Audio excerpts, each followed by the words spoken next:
We ran that women's only intro to strength training, 4 free sessions over the course of July. We did a little ad, we wrote it, hey, join this free thing, push to a landing page. Here's some of the results in the South Bay. Freaking crazy. 200 leads, maybe $200 or a little bit more than that within the span of maybe 10 days running these ads. We had to shut it off because it was so popular. And the cost per lead, the CPL, was $1.82. So context-wise, we're running another campaign and we're looking at like $20 to $35 on a cost per lead. Now we make a lot more money on a gym membership or like a 6-week program at $600, you can start to justify that. But $1.82 is freaking outstanding. And all we're looking at is what did you spend versus how many leads did you get. Now, none of this matters if people aren't showing up and things like that, right? If you get 400 leads and 0 people show up or do what we want them to do, that really doesn't matter, right? So there's a quality thing as well. But what we found is we've run 2 of these free classes so far. 14 people have signed up, maybe a little bit more than that, and actually showed up, and the stoke is extremely high. These gals are loving this thing. They're bonding with each other. They're just fired up on Allegiate and strength training. So those are 3 sort of pattern recognition things that I see as like, all right, maybe we're onto something here. So what do? We say, all right, let's try to roll this out at our Century City location, which is a little bit slower right now, and see if we can just get some extra juice, extra momentum, people actually coming in there. And then, of course, we'll try to convert these folks by giving them some sort of really compelling offer to keep the momentum rolling, maybe in a little prize or incentive actually after they actually show up to continue training with Allegiate. But anyways, what I'm doing right now is I'm replicating the video for and the ad copy for Century City. But the thing I made the mistake on, I deleted the video, so I can't find the ad anywhere. What I had to do is go into Meta. I had to download the ad from the original campaign that I ran, but it says South Bay on it and it says South Bay Ladies. But what I'm just gonna do is I'm just gonna do like a quick freaking video edit. It's gonna say Century City over that part, and then the audio is actually gonna say South Bay. But that's the only time it says it. I don't think gals are even going to notice. And in the copy, I'll just still have Century City. That way, I'm not playing for perfect or whatever like that. I'm just getting this ad in the hopper, and I'm going to be able to set this campaign live here shortly, and we're going to see what we get. And then we'll be able to compare apples to apples. Did Century City have the same sort of momentum and gusto as the South Bay? If it did, now we're going to be able to kind of take some of those learnings and implement it into a campaign that might actually start to make some money because we found an angle that's hitting. If you watch one of the other vlogs, you saw that I started to get hit up by a lot of people trying to build CRMs, anywhere from VCs to people just reaching out asking for feedback. So in this call, I'm a design partner with somebody who's financed by Y Combinator, and they are trying to build the next mind body. And so what they do is they have me on board and they build things out. They ask me questions, they give feedback, and their goal is to build something that's actually applicable and shippable that people like myself will find valuable and useful. And so here I am giving feedback in terms of my process, how I like to work with my marketing, and if this would even be helpful for me. Data integrity on that one, for what it's worth, is probably the most important thing, where you can look at that visual pipeline and you can trust that there actually are people in the right spots.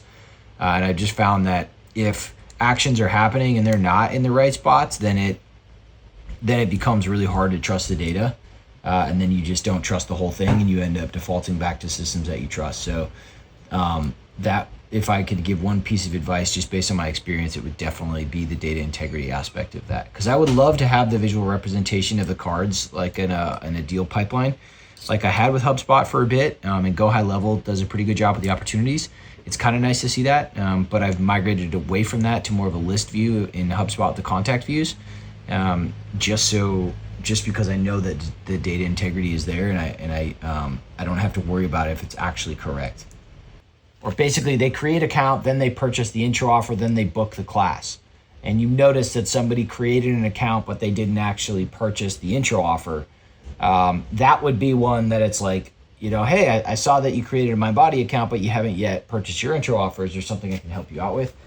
That might be one that I see sometimes slipping through the cracks on our end. Because like in HubSpot, I have a view that shows me how many total leads did I generate in the last 30 days from my website.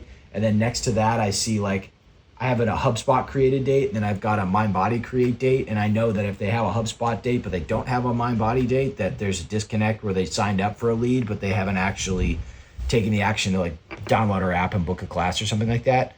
So in automation, that would already, kind of do that, that would be more helpful, of just a simple ping to that person of like, hey, I saw you created this, you're interested, but you still haven't, purchased your intro offer. Did you run into any issues or something like that? Or even flagging for the front desk to call if they have like a task queue or something like that, might be helpful if I have that. But I will say that when it comes to these sorts of views, having this is just my feedback based on me building workflows and stuff, but having it be more fluid and like feeling like I can drag and drop things and like it just is more malleable, just from like a visual standpoint, is like why I really like, stuff like Infusionsoft or whatever they migrated to, or like the HubSpot workflows. It just feels less like, it just feels more flexible to me. And I know that there's a world of options that I could actually choose to do. I feel too locked in, like when I see this. And I know it's not a finished product. I know it's all those things, but it feels like more constricting than it does freeing to me personally. I built all my workflows based on the pipeline stages, and I think the pipeline stages are just next action advancement things that have to happen for the prospect to advance from lead to member, close won or close lost. So that'll be like lead generated workflow with the goal of getting them to purchase an intro offer. And so all things at the call to action, if I'm nurturing through either talking about why Allegiate's so great for them, the call to action is always like, click here to download the app and book your pass with just clear instructions on what to do.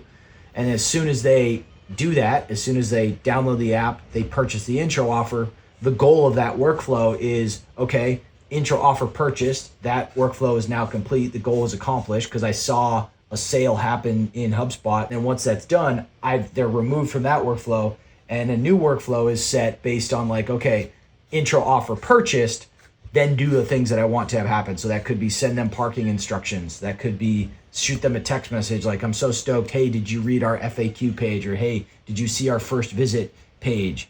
And so I know that, boom, they purchased the intro offer.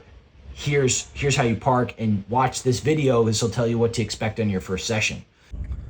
So this morning I was playing around with Notion because I'm working on a project, and it's a little bit more sophisticated from a project management standpoint. So I'm looking for a better way, a free way to actually manage this project. And I started getting into it, clicking around. I was like, wow, this is really powerful, really cool software.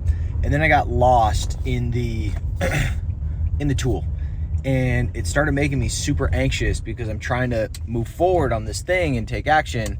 And yet here I am sort of tinkering around with the software and like trying to figure things out. And before I knew it, like 45 minutes went by, and that was my window of opportunity, my time block to actually do the thing that I was supposed to do.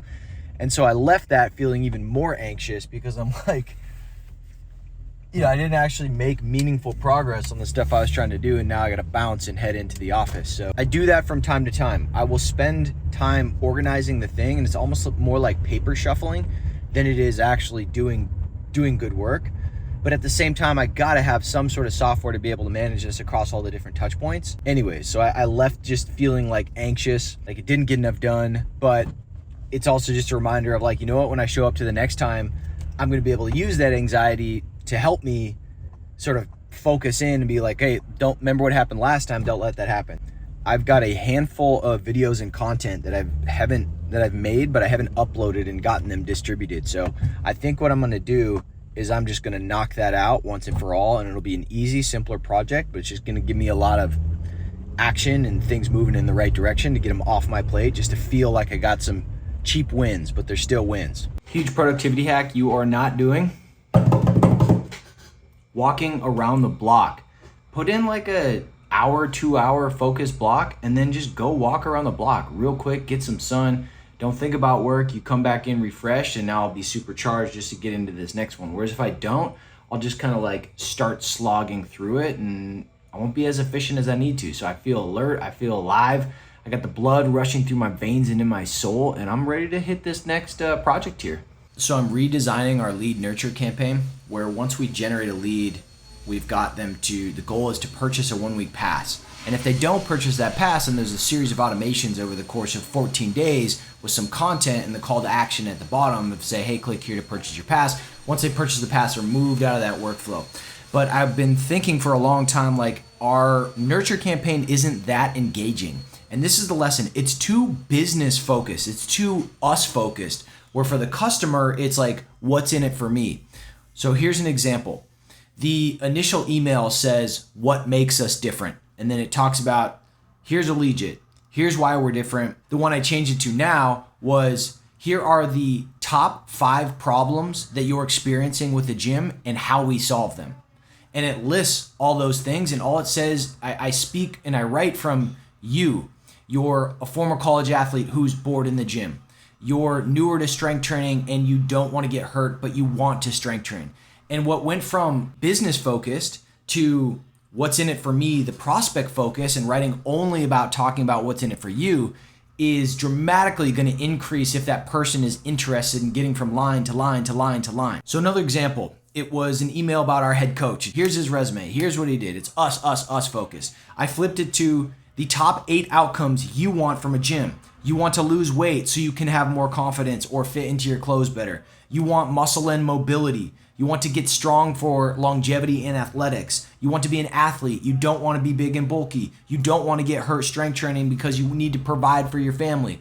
I'm hitting all these things out of 7 years of working at Allegiate. I know prospects are looking for, but hey, what brings you in today, and asking those questions and just distilling it down to 8 easy to read points. So as that prospect's going through this thing, they're saying, yeah, this is exactly what I want, right? But the thing that I've just been energized from right now is flipping from, hey, here's why we're so great kind of thing, here's what makes us different, into I'm in your head, prospect, and these are all the things that you want. These are the things that we solve. Here's how you can access them.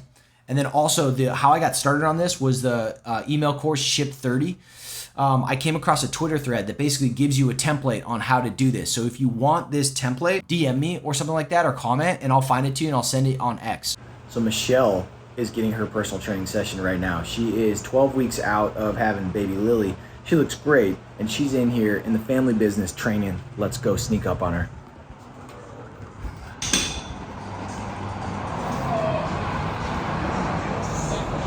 How's it going? I was in shock when I turned around. That's right. In the family business training. Oh yeah.